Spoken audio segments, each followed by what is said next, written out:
Hey guys, అందరూ ఎలా ఉన్నారు? నేనైతే చాలా బాగున్నాను. సో ఈరోజు మన స్పెషల్ ఏంటంటే ప్రాన్స్ దమ్ బిర్యానీ అనమాట. సో ప్రాన్స్తో మనం ఫస్ట్ టైం బిర్యానీ చేస్తున్నాం అండ్ నేను ఫస్ట్ టైం బిర్యానీ చేస్తున్నాను కాబట్టి ఆ రెసిపీ అయితే చివరి దాకా ఎక్కడ స్కిప్ చేయకుండా చూడండి. సో అప్పుడే నాకు యూజ్ ఉంటుంది. సో ఇక్కడైతే ముందుగా నేను ఉప్పు అండ్ పసుపుతో ఆల్రెడీ వాష్ చేసి పెట్టుకున్నాను. మీరు చూసారు కదా, ఇవైతే 2 kgs ఆఫ్ ప్రాన్స్ అనమాట. సో ఇందులో అయితే నేను సాల్ట్, పసుపు, కారం ఒక 2 స్పూన్స్ అనమాట వేసుకుంటున్నాను. అండ్ ఫ్రెష్గా మీరు మంచిగా మన అల్లం వెల్లుల్లి పేస్ట్ వేసుకుంటే సో ఇంకా ఎక్కువ టేస్ట్ ఉంటుంది. సో మీరు ఫ్రెష్గా వేసుకోవడానికి ట్రై చేయండి. ఇన్ కేస్ కుదరకపోతే ఆల్రెడీ చేసుకుందైనా వేసుకోండి. సో ఇక్కడైతే నేను అల్లం వెల్లుల్లి పేస్ట్ వేస్తున్నాను. సో ఇలా వేయడం వల్ల ఏంటంటే మనం మిగతా ప్రాసెస్ చేసేలోపు ఇవి కొంచెం మ్యారినేట్ అవుతాయి. సో దట్ ప్రాన్స్ అనేవి చప్పగా ఉండకుండా కొంచెం టేస్టీగా ఉంటాయన్నమాట. నేనైతే ఫస్ట్ టైమే ప్రాన్స్ బిర్యానీ చేయడం. చాలా రోజుల నుంచి ప్రాన్స్ తినాలి అనే అది ఉంది బాగా. అండ్ ఇక్కడైతే మాకు మంచి టైగర్ రొయ్యలు అయితే దొరికాయి. ఈ సైజ్ ఆఫ్ రొయ్యలు ఉంటే మీకు సరిపోతుంది బిర్యానీలోకి. చిన్నవి ఉంటే మాత్రం చాలా చాలా ఇబ్బంది అయిపోతుంది అనమాట. మంచిగా వాటిని కలుపుకొని మీరైతే పక్కనైతే పెట్టేసుకోండి. సో బాగా కలుపుకోండి. సో దట్ మీకు ప్రతి ఒక్క ప్రాన్కి మసాలా మొత్తం పడుతుందన్నమాట. సో ఇక్కడైతే చూసారు కదా, ఆల్రెడీ ఇవి తెచ్చిపెట్టుకొని కొంచెం సేపు సాల్ట్ అండ్ పసుపుతో ఫ్రిడ్జ్లో పెట్టేశాను. మీరు వాటికి మంచిగా మసాజ్ చేయాలి. సో దట్ నోట్లోకి మంచి టేస్టీగా వెళ్ళిపోతాయి. మధ్య మధ్యలో నత్తొస్తుంది, సో ఏమనుకోవద్దు. సో ఇక్కడైతే నేను ముందైతే కొంచెం దాన్ని గ్రేవీగా చేసుకోవడానికి అయితే ముందు ఒక ప్యాన్ పెట్టేసి సో ఆయిల్ అయితే వేసేసుకున్నాను. మీకు ఎంత ఆయిల్ అవసరమో అంతే వేసుకోండి. తక్కువ ఆయిల్తో చేసినా కూడా బాగానే ఉంటుంది. మరి ఎక్కువైనా కూడా అంతేం బాగోదేమో. బట్ నేనైతే కొంచెం ఎంత అవసరమైతే అంతే వేసాను అనమాట. సో బాగా మీలో ఎంతమందికి ఇట్లా అవుతుందో లేదు, బాగా తినాలనుకున్నప్పుడు అసలు తినలేకపోతారు. సో నా పరిస్థితి కూడా అంతే అనమాట. ఎక్కువ రోజుల నుంచి దీని గురించి వెయిట్ చేస్తున్నాను కదా, అందుకే నేను అంత ఫుల్ ఫ్లెడ్జ్డ్గా తినలేకపోయాను. సో ఇక్కడైతే నేను ఏం చేస్తున్నానంటే ముందు ఆయిల్ హీట్ అయ్యే గ్యాప్లో సో మనము మసాలా ఉంటుంది కదా, అదే బిర్యానీ ఆకు, లవంగాలు, మిరియాలు, అలా అన్నీ కొన్ని యాలకులు అలా ఒక 4-5 అట్లా, ఎక్కువ కాకుండా కొన్ని అలా. నెక్స్ట్ షాజీరా. సో ఇవి వేసేసుకుని అది మన హీట్ అవుతుంది కదా ఆయిల్లో అయితే మనం వేసేసుకుందాము. So that oil pre heat అవ్వడం వల్ల మనకి ఎక్కడ అంటుకోదు. సో ఇదొక టిప్ అనుకోవచ్చు. ఎప్పుడైనా మీరు ప్రీ హీట్ చేసుకున్న తర్వాత వంట చేస్తే మీకు పాన్కి అంటదు. సో అది అనమాట. చెక్క మీ దగ్గర ఏమి ఉంటే అవన్నీ వేసేసేయండి. అండ్ ఇంకొకటి చెప్తున్నాను, నాకైతే ప్రాన్స్ బిర్యానీ రాదు. సో నేనైతే ఎక్కడ చూసి నేర్చుకున్నానంటే ఫుడ్ ఆన్ ఫార్మ్స్ అనే యూట్యూబ్ ఛానల్ ఉంది కదా, సో అక్కడ నుంచి అయితే నేను ఈ రెసిపీ తీసుకున్నాను. 100%లో 99% నేను వాళ్ళదే రెసిపీ చేశానన్నమాట. ఒక జీలకర్ర ఏమంటారు పౌడర్ తప్ప మిగతా అన్నీ ఎగ్జాక్ట్గానే వేసాను అయితే నేను అనుకుంటున్నాను. మరి మీరు చూసి చెప్పాలి. సో ఇట్లా అవి వేగిన తర్వాత మనమైతే ఇక్కడ కట్ చేసుకున్న ఆనియన్స్ వేసేసుకుందాము. సో ఆనియన్స్ అవన్నీ మనకి ఎలాగో ఫ్రై అవుతూ ఉండాలి. ఫ్రై అయ్యే టైంలో మనం మిగతావి కూడా చేసుకోవచ్చు. సో చూసుకోండి, time management is very important. Particularly నేను వంట చేసేటప్పుడు అక్కడి నుంచి అసలు కదలను. మరి ఎంతమంది అలా ఉంటారో నాకు తెలీదు. నేనైతే కంప్లీట్గా అక్కడే ఉంటాను. అక్కడ ఉండే అన్ని పనులు చేసేసుకుంటాను అనమాట. సో ఇక్కడైతే ఆనియన్స్ని ఫ్రై చేసుకుందామని చెప్పి మంచిగా ఒక 2 ఆనియన్స్ వేసుకోండి. ఎగ్జాక్ట్ రెసిపీ అంటే నేను క్వాంటిటీ చెప్పట్లేదు ఇక్కడ మీకు. మీరు ఎంత చేసుకుంటున్నారనే దాన్ని బట్టి మీరు చేసుకోండి. నేనైతే 2 kgs ప్రాన్స్ తీసుకున్నాను కాబట్టి కొంచెం క్వాంటిటీ ఎక్కువ చేస్తున్నాను. సో ఇక్కడ మీరు చూసినట్లయితే ఇక్కడ నేను తర్వాత వేసే జీలకర్ర పౌడర్కి నేను ఇక్కడ ముందే కొంచెం జీలకర్ర వేసుకున్నాను. చూసారా, మనకి మంచిగా ఫ్రై అయిపోయాయి. సో ఎప్పుడు కొంచెం మంచిగా ఫ్రై అయిన తర్వాత మనం నెక్స్ట్ ఐటమ్ వేస్తే అప్పుడు వాటికి టైం తీసుకోదన్నమాట, అన్నీ మంచిగా మిక్స్ అయిపోతాయి. సో ఇక్కడ నేనేం చేస్తున్నానంటే టమాటాలు అండ్ ఇక్కడ టమాటోస్ కూడా ఒక 2-3 వేసుకోండి. అంటే మనం ఇంకా బిర్యానీలో వేయం కదా, ఇదే కదా దమ్ము. కాబట్టి మీరు కొంచెం ఎక్కువ తీసుకోవడంలో ప్రాబ్లం ఏం లేదు. బిర్యానీలో టమాటా ఏంటి అనుకోవద్దు, మనం దమ్ చేస్తున్నాము. ఈ టమాటో అనేది చాలా చాలా టేస్ట్ని ఎన్హాన్స్ చేస్తుంది. మీరు ఈ ఎన్హాన్స్ అనే మాట ఎన్నిసార్లు వినుంటారో. సో టమాటోస్, ఉల్లిపాయలు అండ్ పచ్చిమిర్చి, సో 3 మంచిగా ఇట్లా ఫ్రై చేసుకుంటున్నాను. చూసారా కలర్ఫుల్గా ఉంది కదా. సో ఇవి మీరు మంచిగా ఫ్రై చేసుకుంటే మీ రెసిపీ కూడా బాగానే వస్తుంది. కొంచెం నేను ఇక్కడ ఏంటంటే ఇంకొకటి గుర్తుపెట్టుకోండి, ఇక్కడ నేను స్పైసీగా చేస్తున్నాను బికాస్ మా హస్బెండ్ స్పైసీగా కావాలని అలా చాలా గట్టిగా చెప్పాడు. బికాస్ స్పైసీగా ఉంటే అన్నంతో కలుపుకోవడానికి బాగుంటుంది. అండ్ ఇక్కడ నేను మీకు స్కిప్ చేశాను అనమాట. నేను ఇందులో కూడా అల్లం వెల్లుల్లి పేస్ట్ అను 1 స్పూన్ కారం వేసాను. సో నేను మీకు అది చూపించడం మర్చిపోయాను, అంటే ఆన్ చేశాను అనుకున్నాను, కాకపోతే ఆఫ్లో ఉంది క్యామ్.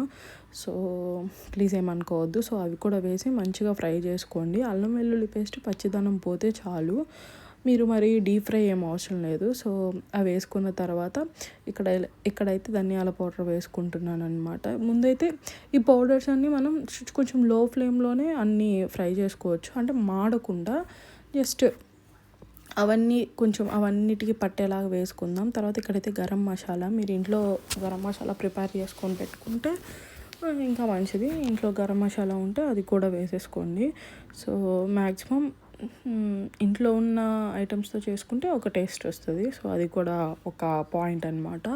సో మీరు ఇవన్నీ వేసిన తర్వాత ప్రాన్స్ అయితే వేసేసుకుందాం అనమాట. ఆల్రెడీ మ్యారినేట్ చేసి పెట్టాం కాబట్టి ఇట్ విల్ బి, అంటే మంచిగా అవి అబ్జర్వ్ చేసుకొని ఆ ప్రాన్స్ ఇంకొంచెం టేస్టీగా ఉంటాయి. సో మనం ఆ గిన్నె పక్కన పెట్టేద్దాము. ఇవైతే మంచిగా ఫ్రై చేసుకుందాం. చూసారా, మీరు వాటర్ అవన్నీ ఏం వేయకుండా కొంచెం ఫ్రై చేసుకోండి. కొంచెం అవన్నీ ఆ ఇంగ్రీడియంట్స్ మనం వేసిన టమాటో, పచ్చిమిర్చి, ఆనియన్స్, ఆ మసాలాస్ అవన్నీ ఆ ప్రాన్స్కి మంచిగా పట్టేలా కలుపుకోండి. చూసారా, మీకు ఎమ్మీగా కనిపిస్తున్నా. ఈ వాటర్ అయితే మాత్రం మనకి ఆ ప్రాన్స్ నుండి వచ్చిన వాటరే, మనం ఇంకా వాటర్ వేయలేదన్నమాట. సో ఇక్కడ నేనైతే పెరుగు వేస్తున్నాను. మీరు మ్యారినేట్ చేసే అప్పుడు కూడా పెరుగు వేసుకోవచ్చు, కాకపోతే నేను చెప్పాను కదా నాకు రెసిపీ రాదు. సో నేనేం చేశాను, అంకుల్ ఫుడ్ ఆన్ ఫార్మ్స్లో అంకుల్ ఏం చేశారో యాస్టీస్గా అదే ప్రాసెస్ ట్రై చేశాను. సో నాకు ఈజీగా అనిపించింది కాబట్టి మీకు కూడా షేర్ చేస్తున్నాను. సో ఇక్కడ మనం పెరుగు వేసుకున్నాం కదా, సో ఆ బౌల్లోనే కొంచెం వాటర్, ఆ పెరుగు ఆ మసాలా అదంతా ఉంది కదా, సో దాన్ని మొత్తం అట్లా కలుపుకొని మనమైతే బాండీలోకి అయితే వేసేద్దాము. సో అది విషయం, అట్లా వేసేసుకోండి. మొత్తం ఇట్లా మంచిగా కలిపేసుకోండి అనమాట. కలిపేసుకొని దాన్ని ఒక పక్క మనం బాయిల్ చేసేసుకుందాం, అంటే ఉడికించుకుందాము. ఇక్కడైతే దమ్కి మనకు రైస్ కావాలి కదా, ముందే నేను ఒక 2 kgs అనుకోండి, ఒక 2.5 kgs రైస్ నానబెట్టేసాను పక్కన. సో నానబెట్టిన తర్వాత ఇక్కడ ఏం చేశానంటే, మనకి రైస్ బాయిల్ అవ్వడానికి వాటర్ తీసుకున్నాను అనమాట. ముందైతే బాయిల్ చేసుకుందాము. సో ఇందులో సేమ్ మసాలా దినుసులు వేసుకుంటున్నాను, చెక్క, లవంగ, ఏమంటారు యాలుకలు, సో అవన్నీ వేసుకొని షాజీరా అవన్నీ వేసేసుకొని మనమైతే ఇక్కడ బాయిల్కి పెట్టేద్దాము. సో అవి ఓ పక్క బాయిల్ అయిపోతూ ఉంటాయి, ఈలోపు మనకి ప్రాన్స్ కూడా ఉడుకుతుంది కాబట్టి టైం వేస్ట్ ఉండదు. మెయిన్ థింగ్, మీరు వంట చేసేటప్పుడు చాలామంది గంటలు చేయకుండా మీరు ఒకేసారి కొంచెం ఆ స్టవ్ని, ఆ టైంని, అవన్నిటిని కొంచెం మేనేజ్ చేసుకోవచ్చు. ఒక పక్క 2 అటు ఇటు అయిపోతుంటాయి కాబట్టి పెద్ద ప్రాబ్లం ఏముండదు. సో నేను అక్కడ బాయిలింగ్ వాటర్ పెట్టేసిన తర్వాత ఇక్కడైతే మనం ఒకసారి టేస్ట్ అడ్జస్ట్ చేసుకుందాం, అంటే తక్కువైంది ఎక్కువైంది అనేది ఒకసారి టేస్ట్ చేసుకుందాం. సో నేనైతే కొంచెం సాల్ట్ అయితే వేసాను, బికాస్ నేను స్పైసీగా చేస్తున్నాను కాబట్టి నాకు సాల్ట్ తక్కువ అనిపించింది. తర్వాత ఒక నిమ్మకాయ తీసుకుని అందులో హాఫ్ అయితే మనము స్టవ్ ఆఫ్ చేసేసి హాఫ్ నిమ్మకాయ అయితే స్క్వీజ్ చేసేసుకోండి, చాలా బాగుంటుంది. లెమన్ అనేది చాలా చాలా మంచిది. మీరు ఒక 1 month చింతపండు మానేసి లెమన్ని రీప్లేస్ చేయండి, చాలా చాలా హెల్త్ బెనిఫిట్స్ ఉంటాయి స్కిన్కి, హెయిర్కి కూడా. సో ఇక్కడ నాకైతే కర్రీ అయిపోయింది. సో నేను తీసి పక్కన పెట్టేసుకొని ఇక్కడైతే ఓ బాయిల్ అవుతున్నాయి రైస్కి పెట్టుకున్నాం కదా వాటర్, అందులో సాల్ట్ వేసేసుకుని రైస్ మనం నానబెట్టిన రైస్ కూడా అందులో వేసేసుకున్నాము. సో ఇక్కడ చూసారా నేను చెక్ చేస్తున్నా, మనకి 80% ఉడికితే చాలు, బికాస్ మిగతాది దమ్లో అయిపోతుంది కాబట్టి. సో మీరు ఇలా పట్టుకున్నప్పుడు అది ఇట్లా బ్రేక్ అయితే ఒక 80% అట్లా అయింది, మిగతా 20% మనం, ఎందుకంటే ఇందులోనే ఎక్కువ ఉడికిపోయింది అనుకో మనకు అన్నం ముద్ద అయింది. సో అన్నం ముద్ద ఇద్దనే దాంతో చాలా నాలాంటి వాళ్ళు చాలామంది ఎక్కువ ఉడకనివ్వరు. సో చూసుకోండి, అన్నం ముద్ద ఇద్ది అనే భయంతో కాకుండా కొంచెం పర్లేదని కొంచెం అడ్జస్ట్ చేసుకోండి. నాకు అప్పుడప్పుడు దమ్ బాగా కుదురుతుంది, అప్పుడప్పుడు ఈ మధ్య అసలు నాకేంటో రైస్ కుదరట్లేదు, కొంచెం పలుకుగా వస్తుంది. ఎక్కడ ముద్ద ఇద్ది అనే భయంతో నేను పలుగ్గా చేస్తున్నాను. సో మీరు ఒక్కసారి చూసుకోండి, చాలామందికి ఐడియా ఉండిద్ది. సో ఇక్కడనైతే ఆ వాటర్ అవన్నీ వడగట్టేసి పక్కన పెట్టేస్తున్నాను అనమాట. Very simple guys. మీరు ఇంతవరకు నా వీడియో చూసారంటే ఐ హోప్ మీకు నచ్చిందనే అనుకుంటున్నాను. మీకు నచ్చితే ఏం చేయాలో మీకు తెలుసు కాబట్టి లైక్ చేసి షేర్ చేసి సబ్స్క్రైబ్ చేయండి. మీకు ఒక నార్మల్ మిడిల్ క్లాస్ సింగిల్ అమ్మాయికి మీరు సపోర్ట్ చేయాలంటే చేయండి. సో ఇక్కడ నేనేం చేస్తున్నాను అంటే దమ్ కోసం ఒక మన దమ్కి బిర్యానీకి కావాల్సిన అది తీసుకొని వెజలు, దానికైతే నెయ్యితో మంచిగా కింద బాటమ్ ఉంది కదా దానికి మంచిగా ఇట్లా అప్లై చేశాను అన్నమాట. సో దట్ కింద నుంచి ఆ ఫ్లేవర్ మంచిగా రైస్కి పడుతుంది అండ్ ఎక్కడ అంటుకోదు. మనం ఎలాగో దమ్కే కదా పెడుతున్నాం, సో ఆ ఫ్లేవర్ కింద నుంచి పైనుంచి మంచిగా బాగుంటుంది. సో ఇక్కడ మనమైతే లేయర్స్ వేసుకుందాము. ఈ లేయరింగ్ ఏంటంటే మనకి కిందే కర్రీ ఉందనుకోండి, పైన రైస్ అంతా వైట్గా ఉంటుంది, అప్పుడు కింద నుంచి పైకి ఎంత తీసినా అంత కలవదు. అదే కింద రైస్ ఉండి పైన కర్రీ ఉంటే మొత్తం పైన కర్రీలో అంతా కిందకి దిగుతుంది, ఆ ముక్కల వరకు పైన చప్పగా అట్లా అనిపిస్తుంది. బట్ ఎప్పుడైతే మీరు లేయరింగ్ చేసుకుంటున్నారో మీకు అన్నము కర్రీ అదే మనం ప్రిపేర్ చేసుకున్న ప్రాన్స్ అన్నీ ఈక్వల్గా ఉంటాయి అన్నమాట. సో లేయరింగ్ చేసుకోండి. ఏం లేదు, లేయరింగ్ అంటే మీరు ఎంత తక్కువ కూర అయినా ఎక్కువ కూర అయినా దాన్ని టూగా డివైడ్ చేసుకోండి. అంతకన్నా ఎక్కువ లేయర్స్ మీకు అవసరం లేదు, 2గా డివైడ్ చేసుకుంటే సరిపోతుంది. సో ఇక్కడ నేను కూడా ఒక 2 లేయర్స్ వేసేస్తున్నాను. The upper layer is rice అనమాట. సో అట్లా lower layer upper layer rice పెట్టేసి మిగతా అవన్నీ ఎన్నిసార్లు వస్తే అన్నిసార్లు చూసేసుకోండి. సో ఇలా లేయరింగ్ చేసుకోవడం వల్ల మీకు దమ్ ఇంకా బాగుంటుందన్నమాట. సో చేసిన వాళ్ళకి తినబుద్ధి కాదు అంటారు, నాకేమో తినాలనిపిస్తుంది చేసిన వెంటనే, ఎలా చేశానని టేస్ట్ చూడాలనిపిస్తుంది. సో మీరు ఏ టైప్ అనేది మీరు కమెంట్ చేయండి.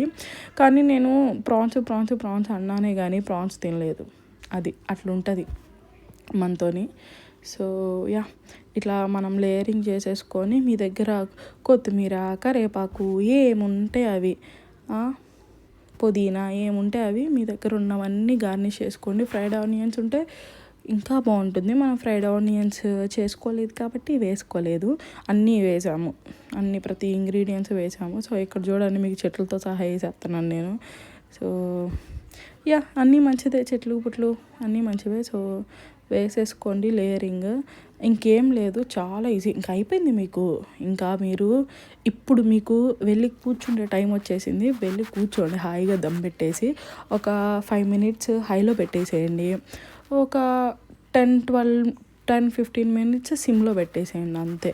మీకు కాకపోతే మనం డైరెక్ట్గా పెడితే ఏమవుతుందంటే అంటేసుకుంటుంది, మనం దమ్ము కదా ఆల్రెడీ అందులో వాటర్ లేదు కాబట్టి అంటుకుంటుంది. మనం ఏం చేయాలంటే ఒక ప్యాన్ తీసుకొని ప్యాన్ మీద మనం ఈ ప్రాసెస్ ఇవి పెట్టేసుకొని సీల్ చేసుకోవడం ముఖ్యం అన్నమాట. సో సీల్ చేసేయండి, అది ఎలా సీల్ చేస్తారనేది మీ ఇష్టము, ఆవిరి వెళ్ళకుండా సీల్ చేసుకోండి.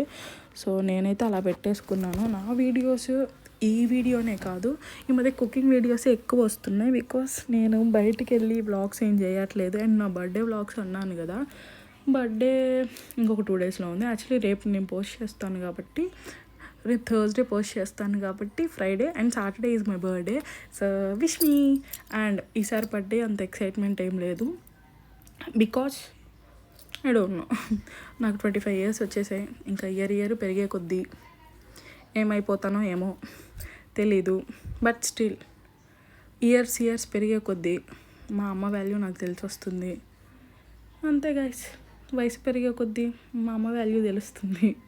అంతే. సో మీకు నచ్చినట్లయితే please do like, share and subscribe. ఇన్నిసార్లు ఎందుకు అడుగుతున్నానంటే, మీరు ఎక్కడ ఏ వీడియో ఎక్కడ స్కిప్ చేసినా సరే అట్లీస్ట్ మధ్య మధ్యలోనే నా వాయిస్ మీకు వినిపిస్తే యూ కెన్ చేయగలుగుతారు సబ్స్క్రైబ్ అని చెప్పేసి. సో చూసారా, ఇంతే, ఇలా చేసేసుకోండి. సో దమ్ అయితే అయిపోతుంది. లాస్ట్లో మీకు ఎలా ఉందనేది చూపిస్తాను. సో ఇక్కడైతే మనకి అయిపోయింది రెసిపీ అనమాట. సో చూడటానికి మీరు రెడీయా? యా టాన్ వచ్చేసింది. సో చూసారా, మనమైతే తీసేసాము. దీన్ని కింద నుంచి పైకి కలిపేసుకుంటే మీకు అన్నీ వచ్చేస్తాయి. చూడండి, స్కామ్ వచ్చేసింది. కలర్ కూడా వేసుకోవచ్చు, సాఫ్రాన్ ఏదో ఒకటి. కాకపోతే నేను ఇంట్లో చేసుకునే వాటిలో కలర్స్ అవన్నీ ఎందుకని చెప్పి నేనే వేసుకోలేదు. అండ్ కుంకుమ పువ్వు మా ఇంట్లో లేదు, ఓకేనా, అదే విషయం.